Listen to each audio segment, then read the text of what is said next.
ইরানের প্রয়াত সর্বোচ্চ নেতা আয়াতুল্লাহ আলী খামেনির প্রতি শ্রদ্ধা নিবেদন করছে দেশটির সর্বস্তরের মানুষ। আজ স্থানীয় সময় সকাল ৬টায় তেহরানের গ্র্যান্ড মোসাল্লা সর্বসাধারণের জন্য খুলে দেয়া হয়। সেখানে জড়ো হয়েছেন লাখো ভক্ত ও অনুসারী।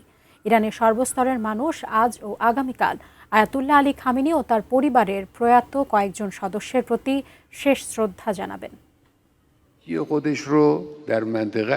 সাবেক সর্বোচ্চ ধর্মীয় নেতা আয়াতুল্লাহ আলী খামেনির দাফনকে কেন্দ্র করে সপ্তাহব্যাপী অনুষ্ঠানমালার ঘোষণা দিয়েছে ইরান সরকার।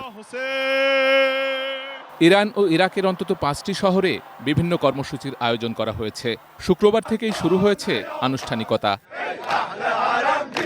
প্রয়াত নেতার প্রতি শ্রদ্ধা জানাতে রাজধানী তেহরান এবং অন্যান্য শহর থেকে বিপুল সংখ্যক মানুষ মোসাল্লা অভিমুখী সড়ক এবং নির্ধারিত স্থানগুলোতে জড়ো হয়েছেন। আমি বুঝি নির্মাণের শিল্প, সালাম স্টিল বোঝে ডিউরেবিলিটি। সালাম স্টিল, মোস্ট ডিউরেবল স্টিল। তেহরানে যান চলাচলে নিষেধাজ্ঞা থাকায় গ্র্যান্ড মোসাল্লার বিশাল কমপ্লেক্স প্রাঙ্গণ লোকে লোকারণ্য হয়ে উঠেছে।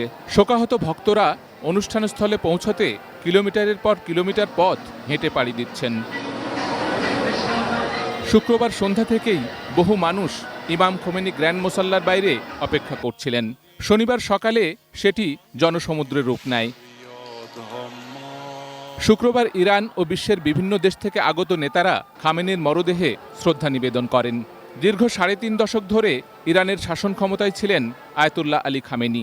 তাকে শেষ শ্রদ্ধা জানাতে ৩ দিনে শুধু তেহরানেই ১.৫ থেকে ২ কোটি মানুষের সমাগম হতে পারে বলে আশা করছে কর্তৃপক্ষ। Sheikh Abdus Salam, desk report, ATN news.